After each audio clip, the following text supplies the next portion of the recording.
예, 시장은 조정인 듯 조정 아닌 듯 분위기 자체는 뭐 함께 막 조정이라고 해서 무너져 내리는 게 아니라 지수는 좀 갇혀 있지만 섹터별 순환매가 나오는 괜찮은 흐름들입니다.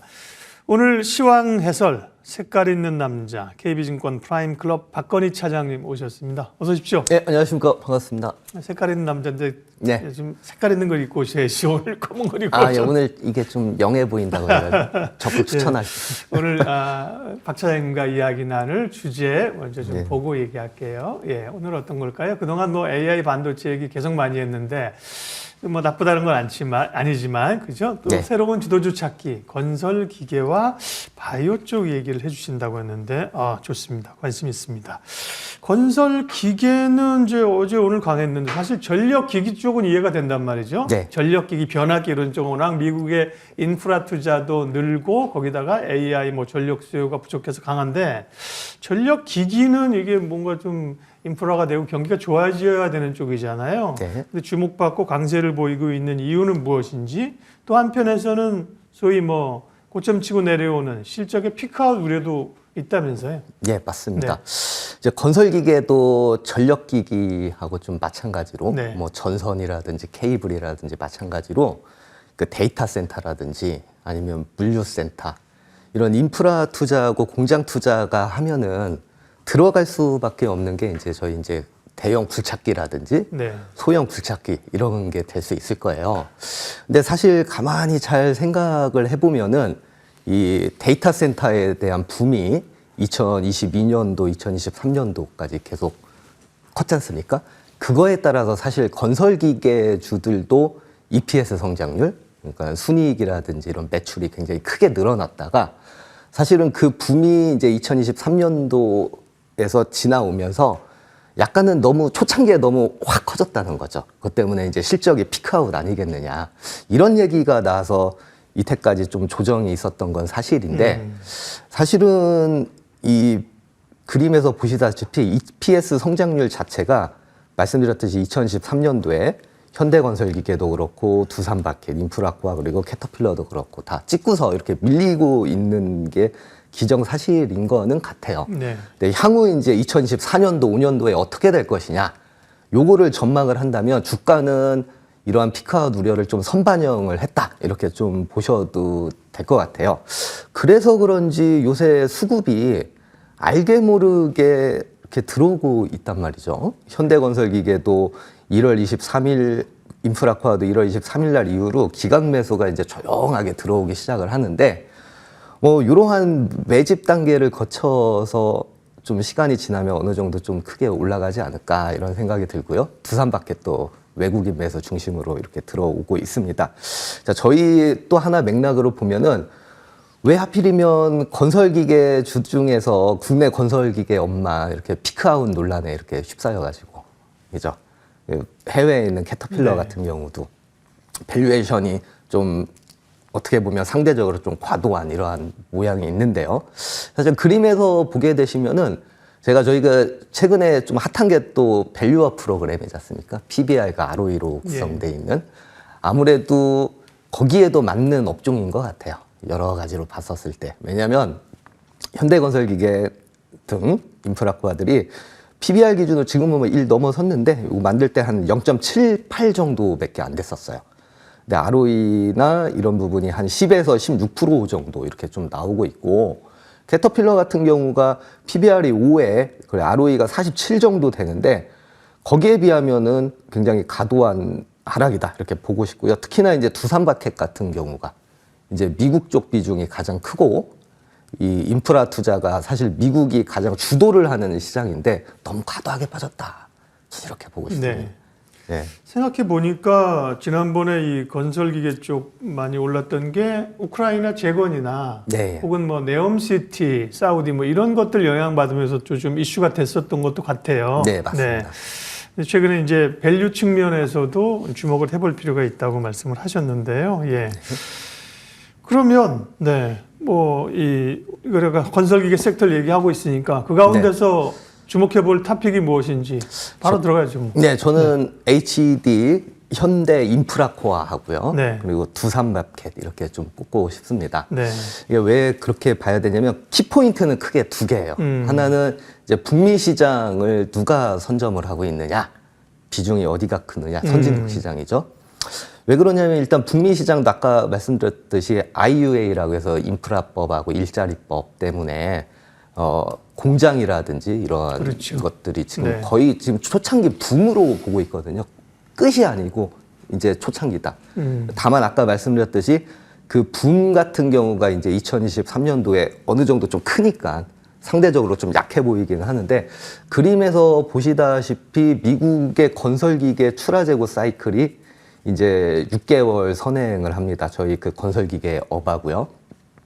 저기에서 이제 어떻게 봐야 되는 표예요? 뭘로 봐야 돼요? 예, 저게 이제 바켓에 매출하고 예. 출하하고 마이너스 재고를 가지고 온 네. 것인데, 사실은 출하 재고가 상승을 하고 그 후에 6개월 있다가 이제 저희 건설기계 매출이 늘어나는 이런 현상이 될 것 같은데, 저기에서 보게 되시면은 대개 한 2020년도나 16년도 그렇게 어떻게 보면 YOY로 이렇게 크게 빠졌을 때만 빼고는 전반적으로 이제 한 0%대를 기준으로 해서 상승이든 하락이 이렇게 일어나고 있는데, 2024년도 같은 경우에는 아까 말씀드렸듯이 건설 붐 쪽이 일단 일어나고 무엇보다 이제 자원국 쪽, 중동 쪽이죠. 네옴시티 포함해서 이런 쪽에 정부 정책하고 맞물려서 굉장히 매크로적 환경이 좋기 때문에 특이한 경우 2020년도나 이런 쪽을 빼고서는 현재가 YOY로 굉장히 좀 낮은 수준이고, 그리고 출하 재고가 먼저 가고 이어서 관련 기업들의 매출이 늘어난다 이거죠? 예, 맞습니다. 네네. 예. 그래서 저기 현재 이렇게 옆으로 횡보하고 있는 출하 재고가 예. 주가에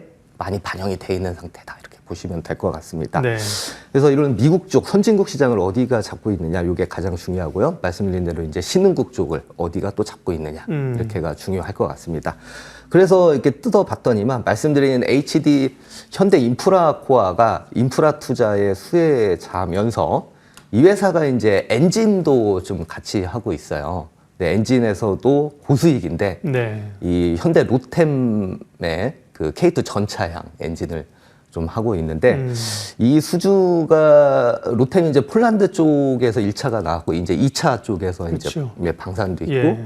이제 튀르키예라든지 이런 쪽이 이제 실적의 가시화가 되는 게 올해 하반기부터 내년도 2025년도 6년도 요게 하나의 모멘텀으로 될 수 있고요. 숨은 방산주군요. 예, 그렇죠. 엄밀하게 그 방산주로도 묶일 수 있고, 네네. 말씀드렸듯이 아까 선진국하고 신흥국을 다 잡아야 된다, 이렇게 말씀을 드렸는데, 저 선진국하고 신흥국 비중이 현재 골고루 이렇게 잘 분포가 돼 있는데, 특히나 이 선진국에서 보게 되면 2021년도에 한 24%에서 2024년도 5년도 가면 한 40%대까지 늘어나요.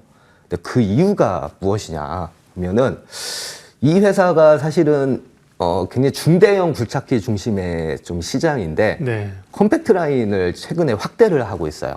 컴팩트 라인이라는 거니까 소형 굴착기를 말하는 건데, 이름을 맥스라고 이렇게 쳤습니다. 미니 굴착기 쪽. 근데 이게 또 왜 중요하냐면은, 아까 전에 미국 예를 들었듯이 제일 처음에 인프라고 공장을 하게 되면은 당연히 대형 굴착기가 딱 들어가는데, 보게 되면 소형 굴착기는 그럼 언제 들어가느냐? 그 공장의 공정에. 유지 보수라는 이제 조경. 그러니까 이게 컴팩트가 라인이 골고루 돼 있어야 돼요. 그 포트폴리오가. 근데 인프라코아가 현재 그렇게 가고 있고, 선진 시장에서 이 컴팩트 소형 시장이 지금 두산 현대 인프라코아가 한 40% 정도밖에 안 되거든요. 근데 그거를 이제 늘리면서 네. 이제 회사의 성장성이 좋아지지 않을까, 이런 생각이 좀 들고 있고요. 네. 이제 두 번째로 이제 두산바켓을 뽑아왔는데, 두산바켓의 이제 지역별 매출 비중을 보게 되면 NL하고 해서 이제 노스 아메리카 쪽이 되겠죠.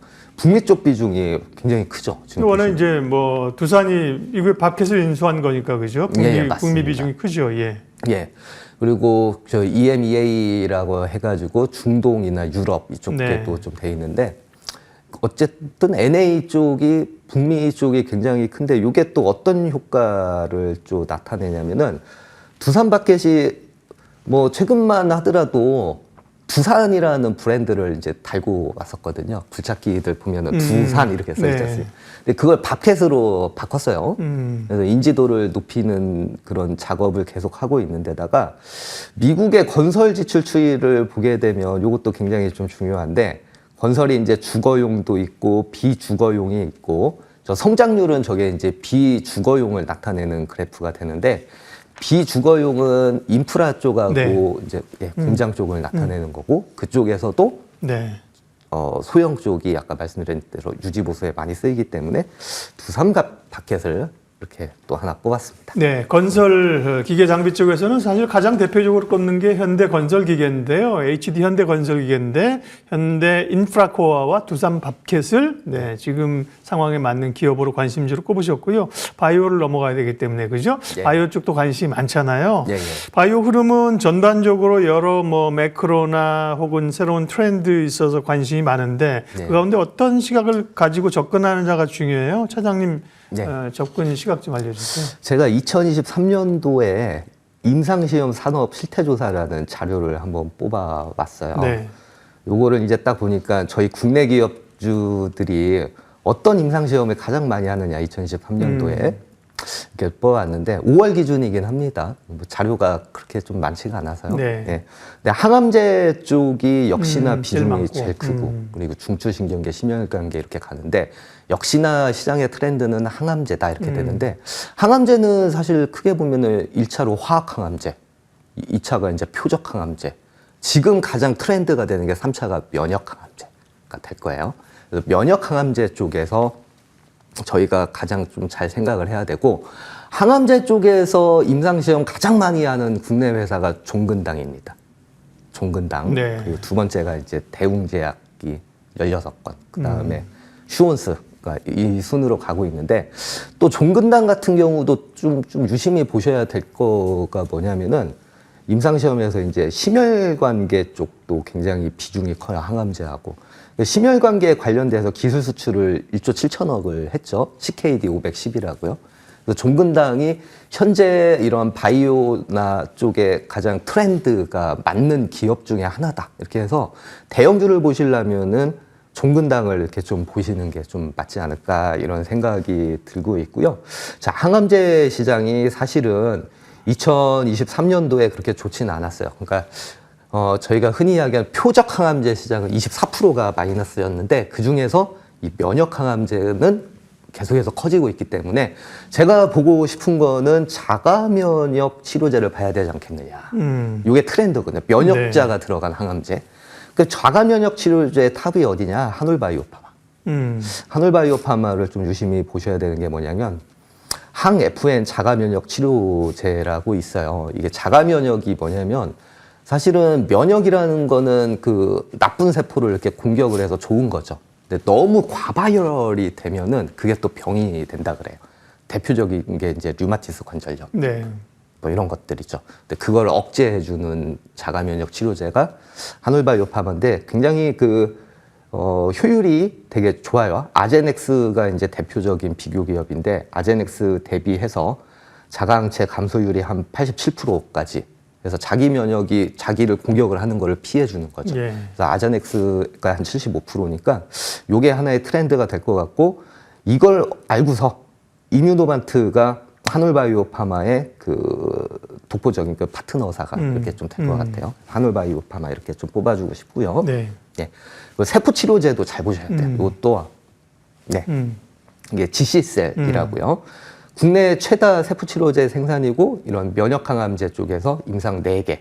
그리고 네오이문텍 같은 경우도 T세포 증폭 유도에서 차세대 이 면역 항암제 개발 기업이 될 것 같고요. 예. 이렇게 좀 관심이 있습니다. 알겠습니다. 요즘 바이오 쪽에서 사실은 제일 핫한 기업은 알테오젠, 네, 맞습니다. HLB 이런 쪽인데요. 네. 사장님은 이제 자가 면역 치료제, 세포 치료제 이런 쪽 주목해서 보셨고요. 네. 제약바이오 가운데서 또 주목할 만한 탑픽 종목 마지막으로 간략하게 소개해 주시죠. 예, 탑픽은 위의 종목은 아니고 네. 에이프릴 바이오. 에이프릴 바이오는 뭐 하는 회사죠? 에이프릴 바이오 4월을 중요시해야 되나요? 에이프릴. 그러게요. 예, 4월의 바이오네요. 예, 바이오 그렇게 보시면 될 것 같은데요. 이 회사가 알테오젠, 제2의 알테오젠으로 보시면 될 것 같은데 알테오젠이 갑자기 확 큰 게 뭐냐면은 기술 수출이죠, 결국에는. 그것 때문에 밸류가 굉장히 높아지는데 3월 7일 날 굉장히 중요한 이슈가 있었었는데 이 회사는 R3라고 해서 자가염증 치료제 후보 물질의 일상 데이터를 발표를 했거든요. 얼마 전에. 예, 이게 굉장히 좀 좋아요. 그래서 기술 수출에 대한 굉장히 긍정적인 면이 있고 그 기술 수출 진행을 하는 게 2025년도가 될 걸로 이렇게 보여요. 그래서 2024년도에 또 4년도나 5년도 이렇게 좀 될 걸로 보이는데 요걸로 인해서 제대로 되면은 알테오젠처럼 이렇게 또 한번 레벨업이 될 가능성이 예. 높고 증권가에서는 저 실적에서 보시다시피 그런 맥락 때문에 2024년도에 바이오답지 않게 굉장히 큰 폭의 실적 턴어라운드를 할 걸로 이렇게 보이고 있습니다. 네. 신약 후보물질 연구에서 말씀하신 것처럼 라이센스 네. 판매하는 아웃하는 그런 기업입니다. 에이프릴 바이오. 네. KB증권 프라임 클럽 박건희 차장님과 오늘 건설기계, 바이오 섹터 두 섹터 주목하면서 그 가운데 탑픽 종목도 하나씩 살펴봤습니다. KB증권 프라임 클럽 박건희 차장님 함께했습니다. 고맙습니다. 네, 감사합니다.